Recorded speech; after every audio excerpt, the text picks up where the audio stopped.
예수님을 믿기 전에는 우리가 생각하는 것이나 살아가는 모습이 불신자들하고 비슷합니다. 그러나 예수님을 믿고 하나님을 알기 시작하면서 새로운 세계에 대한 눈이 뜨여지기 시작합니다. 전에 알지 못했던 세계가 있구나, 이런 것을 생각하고 또 믿음의 바로 기쁨을 바로 가지기 시작합니다. 그런데 이 믿음의 기쁨을 가지면서 좋은 것만이 있는 것이 아니고요, 그동안 좋은 친구들, 또 친했던 사람들, 심지어는요 가족들과도 서먹서먹해지기 시작합니다. 그러다가 믿음이 좀 더 깊어지고 좀 성숙해지기 시작하면 전에 생각하지 못했던 여러 가지 많은 새로운 도전들이 일어나게 되고 갈등들이 막 일어납니다. 이때 우리가 당하는 도전들이나 갈등들은 대부분 현실적인 문제를 통해서 오는 것이 대부분입니다. 예컨대 전에는 괜찮았는데 믿음이 좀 깊어지면서 믿음이 전혀 없는 직장 생활에서 적응하는 것이 자꾸만 어려워집니다. 또 가족들, 친지들하고 제사 문제, 이런 문제도 자꾸 걸리면서 또 어려워지기 시작하고요. 심지어는요, 전에는 아무렇지도 않았는데 장사를 하거나 경영을 하거나 이런 부분에 있어서 전에 못 느꼈던 마음의 갈등이나 양심의 갈등이나 이런 것들이 막 느껴지기 시작하는 겁니다. 여러분, 이런 문제에 대해서 어떻게 생각하십니까? 여러분, 이런 것은요 굉장히 정상적이고요, 그리고 오히려 내가 믿음 안에 살고 있다라고 하는 하나의 증표일 수가 있는 겁니다. 이런 문제들을요 잘 보여주는 것이 아브라함의, 바로 믿음의 조상 아브라함의 초기 생애입니다. 여러분, 지난 시간에 들었던 말씀을 생각해 보십시오. 하란에서 자신의 삶의 근거지를 다 내려놓고 말씀 하나 붙들고 가나안 땅에 오지 않았습니까? 가나안 땅에 왔는데 약속대로가 아니었고 오히려 기근으로 인해서 큰 어려움이 있었습니다. 이 기근 어려움을 해결하기 위해서 바로 아브라함이요 애굽으로 잠시 내려갔는데 거기서 대실패를 당하는 엄청난 일을 바로 겪게 되는 겁니다. 하나님께서 개입하셔서 하나님의 신실하심을 체험하고 나의 인간적인 이 방식으로 해결하는 것이 잘못되었구나 깨닫고 다시금 가나안 땅으로 돌아옵니다.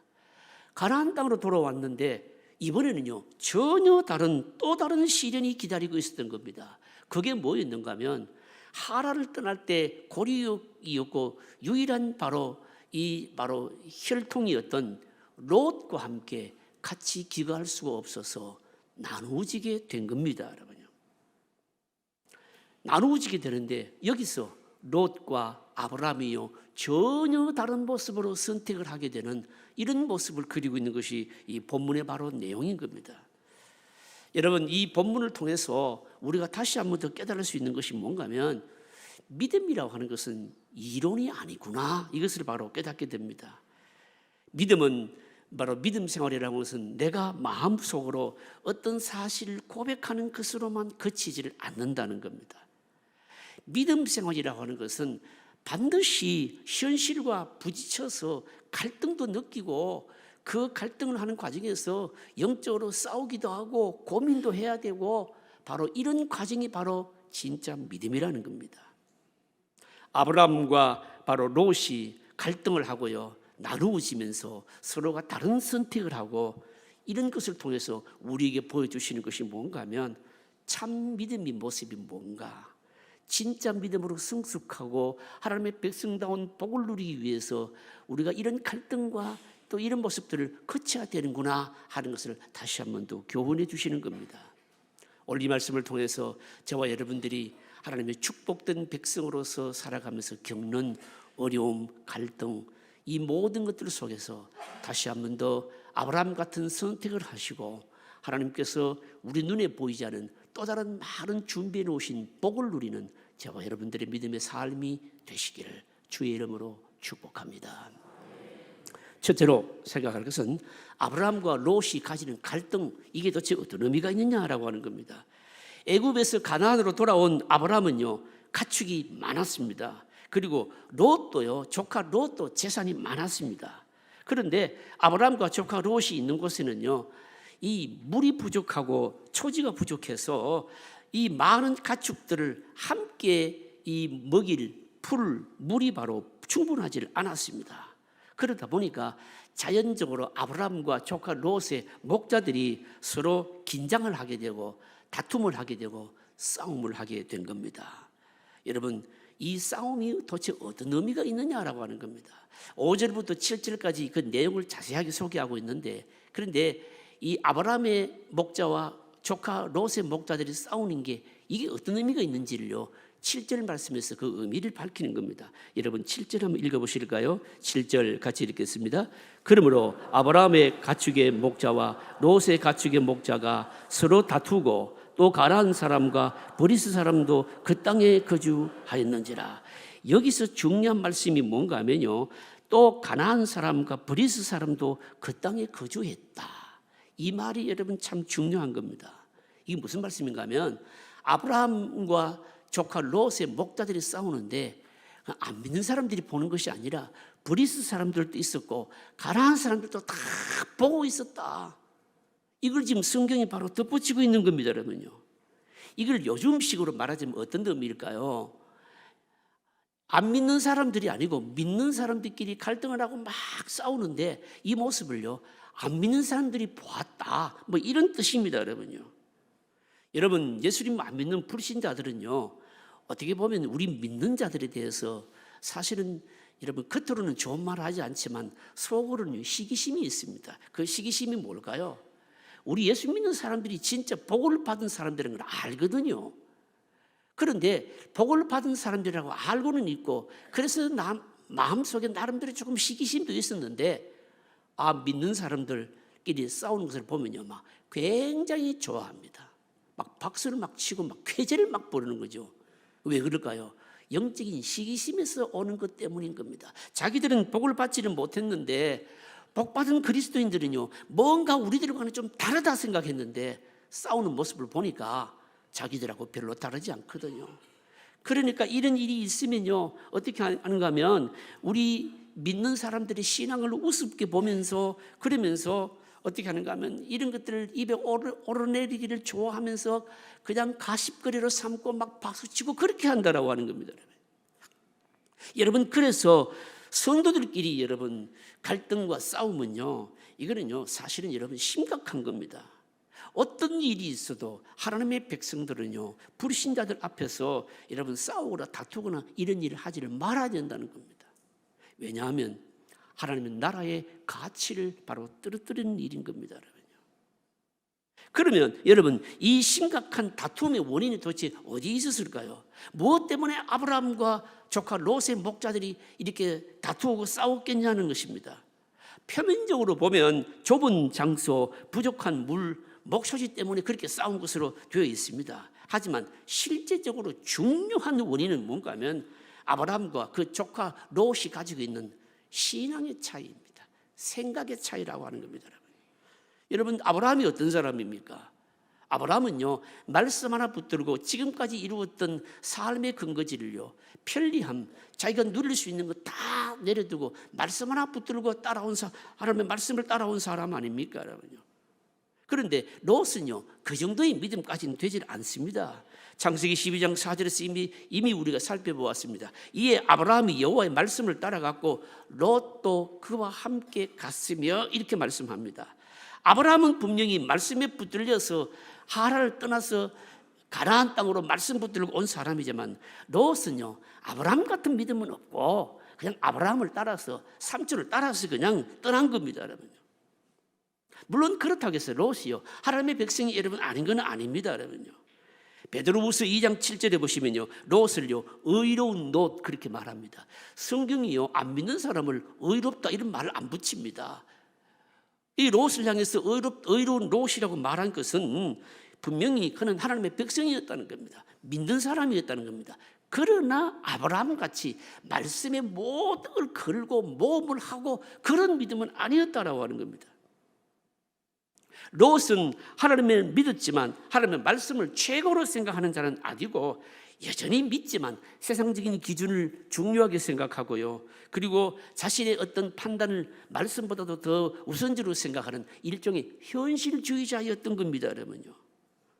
여러분 생각해 보십시오. 현실적인 사람에게 말씀을 우선하면서 말씀을 우선적으로 붙들고 말씀을 붙들고 막 모험하는 그런 신앙인들이요, 어떤 모습으로 보일까요, 여러분요? 현실적인 사람에게는요, 말씀을 우선하는 사람이 비합리적이고 비이성적이고요, 때로는요 너무너무 현실이지 못하게 그렇게 보일 때도 여러분 있습니다. 바로 이런 보이지 않는 신앙의 가치관 바로 차이 때문에 바로 아브라함의 조카 롯의 목자 사이에 갈등이 일어나게 된 겁니다. 여러분, 믿는 자들 가운데서도 이런 차이로 다툼이 일어나는 거 굉장히 여러분 흔합니다, 여러분요. 우리는 말씀 중심의 신앙을 가진 자들이 여러분 그렇지 못한 자들로부터 다 박수받고 인정받는 것이 아니라는 것을 여러분 알아야 됩니다. 오히려 말씀 중심의 믿음 있는 사람들이요, 현실적인 믿음을 가진 사람들에게 여러분 독선적이고요, 현실적인 감각이 뒤떨어지는 그런 자로 보일 수도 있습니다, 여러분요.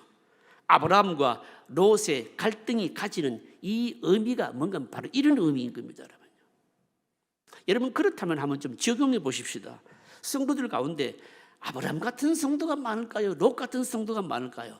솔직하게 여러분 한번 우리 자신들에게 한번 적용해 보시기를 바랍니다. 아마도 아브라함 같은 신앙보다는 롯 같은 신앙이 여러분 훨씬 더 많을 것입니다. 하나님을 믿지만은 말씀보다는 자신의 경험이나 세상의 가치관이나 자신의 판단을요 더 중요하게 여기는 사람들입니다. 그런데 이 사람들은요 사실은 성경의 표현대로 빌리자면 더디 믿는 자들이고요, 자신의 이성의 한계를 벗어나서 좀처럼 하나님을 신뢰하지 않는 사람들입니다. 하나님을 인정하기는 하는데 어디까지나 내가 가지고 있는 어떤 틀 안에서만 자꾸 이해를 하고 믿으려고 하지, 그 틀을 자신이 가지고 있는 생각의 사고방식 틀을 벗어나려고 하지를 않는 겁니다. 남에게 손해도 안 끼치고 나도 손해 안 보고 뭐 그렇다고 헌신도 안 하고 뭐 이런 믿음 아니겠습니까? 그러나 여러분 아브라함의 신앙은 완전히 다릅니다. 아브라함의 신앙은 말씀 하나 붙들고 손해도 보고 그리고 어려움도 겪어보고 한 번도 경험해보지 못한 세계를 하나님의 능력을 믿고 떠나는 겁니다, 여러분요. 이거 완전히 모험을 하는 신앙인 것이죠, 여러분요. 그러나 롯에게서 여러분 이 믿음이라고 하는 것은 하나의 윤리입니다. 삶의 원칙이죠. 그렇다고 하나님을 부르시라는 것도 아닙니다. 그런데 여러분 롯과 같은 신앙의 문제가 여러분 뭘까요? 롯과 같은 신앙은 그런데 이게 아무리 오래 믿어도 도대체 사람이 변하지를 않는 겁니다, 여러분. 하나님께서 우리에게 예비해 놓으신 어마어마한 영적인 복이 있는데 그런데 별로 관심이 없습니다. 하나님의 은혜를 누리고 그리고 신령한 세계에 대해서 더 알아가자 이런 데 관심이 없는 겁니다, 여러분. 그래서 교회에서 막 부흥사격을 하든지 뭐 은혜스러운 일을 하든지 별로 큰 관심이 없는 겁니다. 요지부동인 겁니다. 여러분 롯이요 나중에 언제 하나님의 말씀에 붙들릴까요? 성경을 보면 저 뒤에 가서 보시면 나옵니다. 소돔과 고모라가 완전히 멸망하기 바로 직전에 하나님의 손에 말씀에 딱 잡히는 겁니다, 여러분. 사랑하는 성도 여러분, 하나님께서 오늘 우리들에게 원하시는 신앙이 여러분 뭘까요? 롯 같은 신앙일까요? 아브라함 같은 신앙일까요? 아브라함 같은 신앙이라는 겁니다, 여러분. 하나님이 원하시는 것은 롯 같은 사람들이 계속해서 말씀의 영향을 받아서 아브라함처럼 만들어지는 거죠, 이게. 여러분 이게 뭔가 하면요 교회 리바이벌 부흥인 겁니다, 여러분. 하나님이 원하시는 게 바로 이거라는 거죠, 여러분. 그렇다고 롯과 같은 신앙이 다 나쁘다 그렇게 말하는 것은 아닙니다, 여러분. 모든 성도가 다 어떻게 아브라함 같을 수가 있겠습니까, 여러분요? 왜냐하면요 다 처음부터 누구나 다 아브라함 같은 신앙을 처음부터 다 가질 수는 없습니다. 누구든지 처음에는 하나님을 믿기는 하지만 자신의 생각, 자신의 경험 그리고 세상의 흐름 더 중요하게 생각합니다. 그러다가 은혜를 받을수록 점점 다른 것을 포기하고요 하나님의 말씀을 더 확실하게 붙드는 거죠. 하나님이 원하시는 게 바로 이거라는 겁니다, 여러분. 사랑하는 성도 여러분, 아브라함 같은 신앙이 되시기를 바랍니다, 여러분. 말씀이 나에게 있어서 절대적인 것이 되어야 되고요.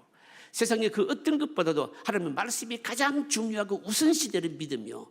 하나님 오늘 우리들에게 원하시는 것은 바로 이 믿음입니다. 이런 믿음을 가지게 되면요, 삶의 긴장도 있고요, 손해보는 것도 있고요, 여러 가지로 불리한 것도 많습니다. 그렇지만 약속의 말씀이 성취되는 어마어마한 복이 있다는 거죠, 여러분. 저와 여러분들이 다 이런 아브라함 같은 믿음 되시기를 바랍니다. 그러면 하나님께서 우리를 존귀하게 만들어 주실 것입니다. 둘째로 생각할 것은 말씀을 붙든 자와 그렇지 못한 자의 선택입니다. 아브라함과 롯의 선택인 겁니다. 둘이 갈등을 겪을 수밖에 없었던 이유는 가치관의 차이 때문이었는데, 그런데 둘이 이제 나누어지는데 선택에도 그대로 드러납니다, 여러분. 먼저 여러분 아브라함의 선택을 한번 보실까요? 아브라함은 뭘 선택하는지 9절입니다. 9절 같이 읽어보실까요? 내 앞에 온 땅이 있지 아니하냐? 나를 떠나가라. 네가 좌하면 나는 우하고 네가 우하면 나는 좌리라. 먼저 아브라함이요, 선택할 수 있는 기회를 조카 롯에게 너가 먼저 선택해라는 겁니다. 아브라함이 롯에게 떠나라 이렇게 권면하는 것은 둘 사이 혈육관계를 끊자. 영적인 동질성이 너무 달라, 나하고 이제는 단절하다, 이런 의미가 아니고 오히려 혈육이기 때문에 다툼을 피하자, 이런 생각입니다. 먼저 땅을 선택할 기회를 누구에게 주는가 하면 조카 롯에게 주는 겁니다. 여러분 한번 생각해 보십시오. 장사하는 사람들에게요, 몫이 여러분 얼마나 중요합니까, 여러분요? 상권이라는 것도 있지 않습니까, 여러분요? 인적이 드문 곳에 가게를 차려놓고 무슨 폭탄 세일을 하고 아무리 여러분 전단지를 돌려도 별로 여러분 소용이 없습니다, 여러분요. 아브라함과 롯은요, 뭐 하는 사람들인가 하면 목축업자였습니다. 여러분 목축업자에게 중요한 게 뭘까요? 물이지요, 초지입니다, 여러분요. 그런데 아브라함이요, 롯에게 너가 먼저 선택해라는 겁니다, 여러분요. 여러분 이것은요, 사실은 대단한 겁니다. 내 앞에 온 땅이 있지 아니하냐? 내가 좌하든지 우하든지 너 마음대로 먼저 선택해라는 겁니다. 여러분 아브라함의 이런 여러분 용기가요, 이런 여유가요, 여러분 어디서 나왔을까요, 여러분요? 단순히 욕심이 많고 염치를 모르는 조카 때문에 삼촌이 막 후덕한 모습을 보였다, 여러분 이런 것일까요? 조카가 잘 되는 것이 내가 잘 되는 것이기 때문에 그래도 좀 삼촌이 뭔가 좀 양보해야 되지 않겠냐, 여러분 이런 것일까요? 목초하는 사람에게 있어서 목초지의 선택은 생명과 같은 것인 겁니다. 이 아브라함의 양보는 단순한 양보가 아니라는 겁니다.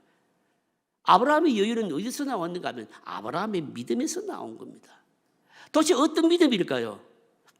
어떤 믿음인가 하면 여러분 아브라함이 처음에 하나님의 부르심을 받을 때 생각해 보십시오. 창세기 12장에 그것이 뭐였습니까? 말씀 하나 붙들고 가는 자에게 너로 하여금 앞으로 축복의 통로로 사용하시겠다는 거 아닙니까?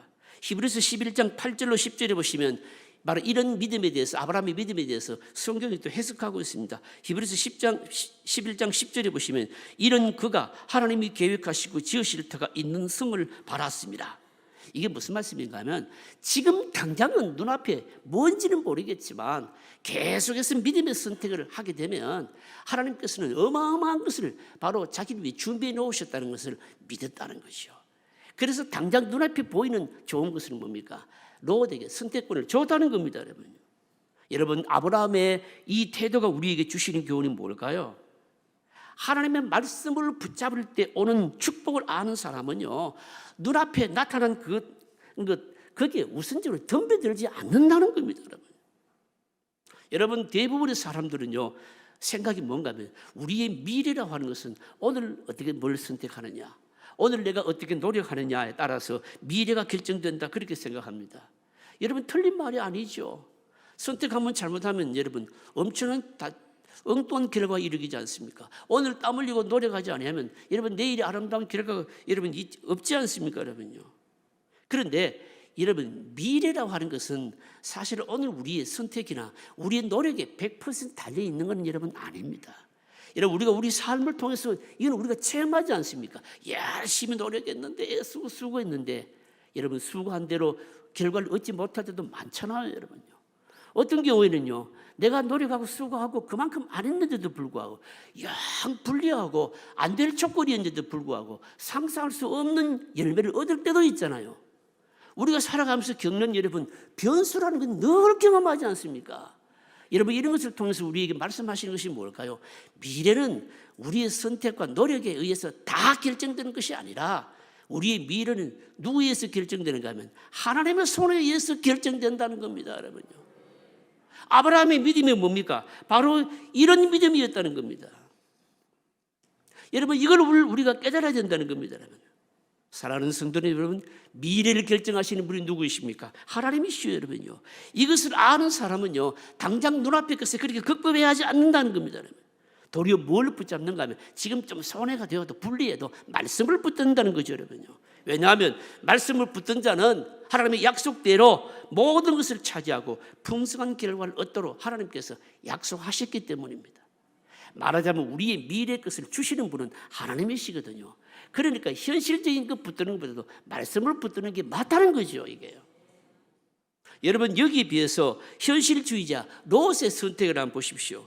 롯은 선택한 것에 대해서 10절부터 12절에 말씀합니다. 여러분 한번 읽어보실까요? 같이 읽겠습니다. 이에 롯이 눈을 들어 요단 지역을 바라본 적 소알까지 온 땅에 물이 넉넉하니 여호와께서 소돔과 고모라를 멸하시기 전이었으므로 여호와의 동산 같고 애굽 땅과 같았더라. 그러므로 롯이 요단 온 지역을 택하고 동으로 옮기니 그대로 서로 떠난지라. 아브라함은 가나안 땅에 거주하였고 롯은 그 지역의 도시들에 머무르고 그 장막을 넘겨 소돔까지 이르렀더라.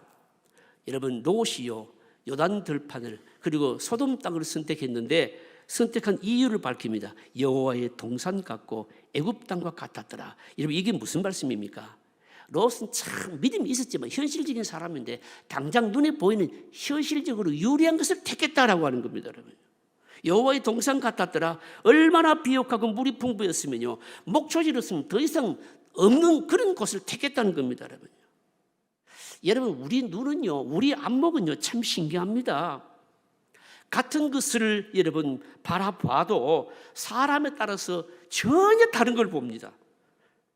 여러분, 때로는요, 내 마음의 상태에 따라서도 전혀 다르게 보기도 합니다, 여러분요. 여러분, 우리의 눈은요, 우리의 안목은 객관적이라기보다는요, 보고 싶은 대로 보는 경향이 여러분 많잖아요, 여러분요. 부정적인 사람은요, 10가지 중에서 9가지가 다 좋은데 9가지가 좋은데도 불구하고 한 가지 안 좋은데 한 가지 안 좋은 거 그걸 보고 여러분 뭡니까? 자꾸 얘기합니다, 여러분. 그런데 긍정적인 사람은 어떻습니까? 10가지 중에서 9가지가 안 좋은데 한 가지가 좋은데 한 가지 좋은 그걸 보고 뭡니까? 좋다 하고 기뻐하는 겁니다, 여러분. 여러분, 롯이 보지 못한 게 뭘까요? 소돔성의 죄악을 못 본 겁니다. 당장 눈앞에 보이는 그냥 껍데기만 보고 좋아했다는 겁니다, 여러분요. 소돔 사람은 여호와 앞에서 악하며 큰 죄인이었더라.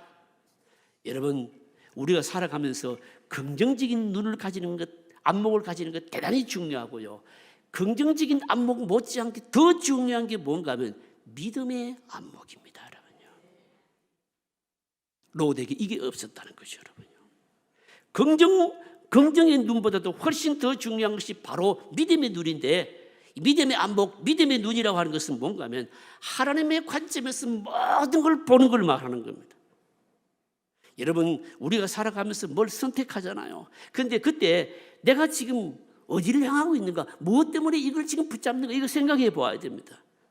내가 지금 말씀을 향해서 더 가까이 가고 있는지, 아니면 말씀에서 멀어지면서 그 겉으로 보기 좋은 소돔에 더 가까이 가고 있는지, 이걸 생각해 봐야 됩니다. 하나님의 백성들이요, 예민하게 체크해야 되는 것이 뭔가 하면 하나님의 은혜에 가까워지고 있는가, 하나님께서 싫어하는 것에 가까워지고 있는가, 이거 아니겠습니까, 여러분요? 하나님의 은혜와 멀어지고 있다면 경제적으로 아무리 나에게 유익이 된다 할지라도 여러분 끝에 가면요, 나중에 다 잃어버리고 남는 게 하나도 없습니다. 기도할 시간도 없고 예배도 자꾸 빠지고 하나님과 자꾸 멀어지면서, 그런데 이것이 나에게 좀 유익이 된다고 그런 식으로 그걸 가까이 하고 택하게 되면요, 그건 잘못된 선택인 겁니다. 나의 영적인 상태가 올라갈 수 있느냐, 곤두박질 치느냐, 이런 기준을 가지고 뭘 보고 판단해야 된다, 이거 아니겠습니까, 여러분?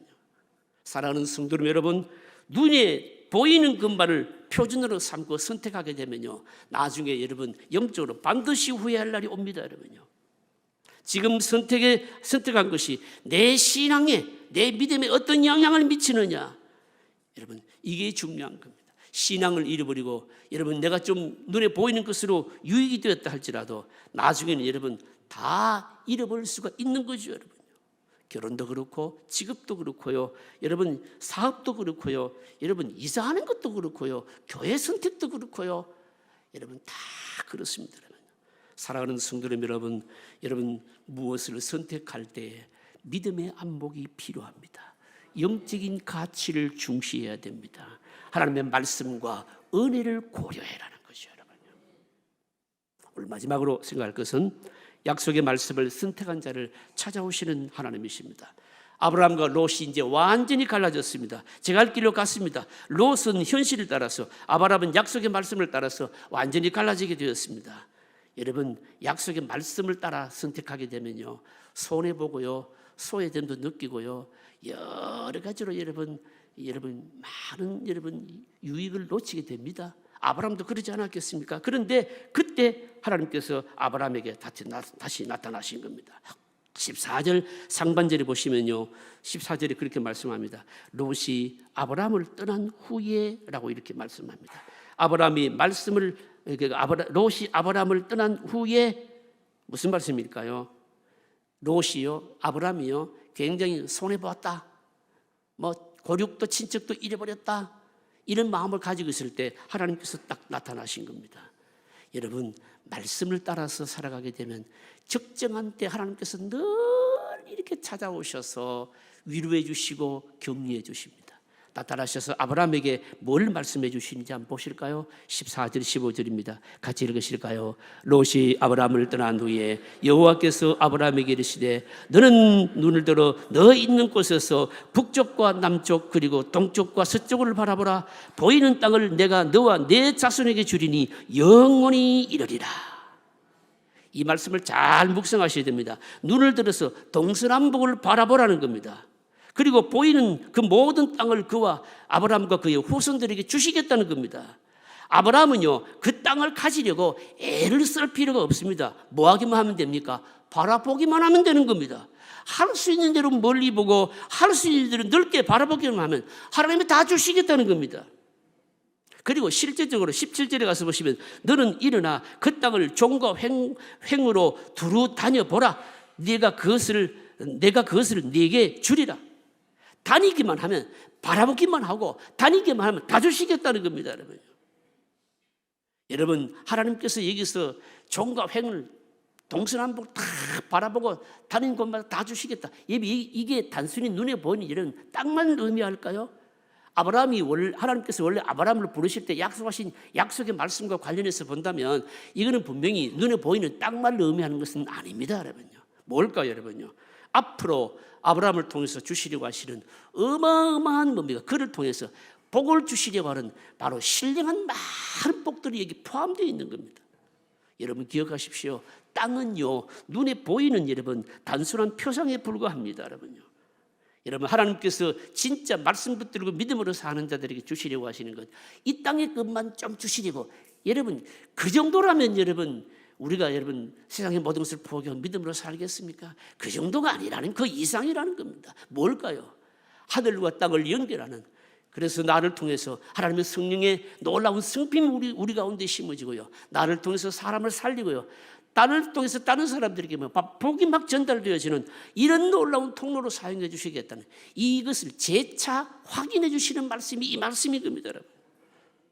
사랑하는 성도 여러분 오늘 우리들이 다시금 다짐해야 됩니다. 여러분 하루하루 말씀으로 살려고 한다면 여러분 내 앞에 잡히는 것이 없을 수도 있습니다. 그러나 여러분 패배주의에 빠질 필요도 없습니다. 여러분요, 하나님께서 말씀 붙들고 내 삶을 운전해가는 자들을 위해서는요, 내 눈에 안 보이지만 상상할 수 없는 많은 어마어마한 복들을 나를 위해서 남겨놓으셨다는 것을 믿으시기를 바랍니다. 여러분요, 이건 믿고 여러분 말씀 붙들고 모험하면서 신앙생활하는 것, 하나님의 백성들이 누리는 신앙의 묘미이고 복인 겁니다. 여러분요, 말씀을 정리하겠습니다. 아브라함과 롯의 선택이 오늘 우리들에게 보여주시는 것이 여러분 뭘까요?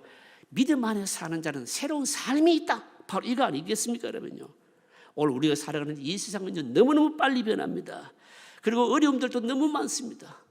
어려움도 많고 세상이 너무 빨리 변할수록 여러분 사람과 사물과 세상의 여러분 일들을 바라보는 여러분 관점이요 어느 때보다도 여러분 중요합니다. 여러분요. 오늘 우리가 세상을 보는 관점이 주 관점이 뭡니까? 오늘 우리가 세상을 보는 주 관점은 전부 경제적인 관점입니다. 돈이 되느냐 안 되느냐 나에게 이익이 있느냐 없느냐 이거 아니겠습니까 여러분요. 여러분 그 정도라면 하나님의 축복이 여러분 그 정도라면 여러분 그 하나님의 축복이 아니죠 여러분요.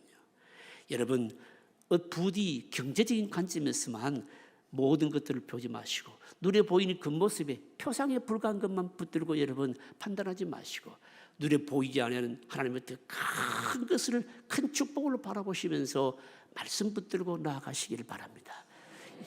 이런 믿음이 되는 자는요 결국 어떻게 합니까? 하나님께서 존귀하게 만들어 주시고요 아브라함이 누렸던 복 그리고 이삭이 누렸던 복 족장들이 누렸던 복을 흡족하게 누릴 것입니다. 이런 축복의 주인공들이 다 되시기를 주의 이름으로 축복합니다. 통성으로 기도하겠습니다.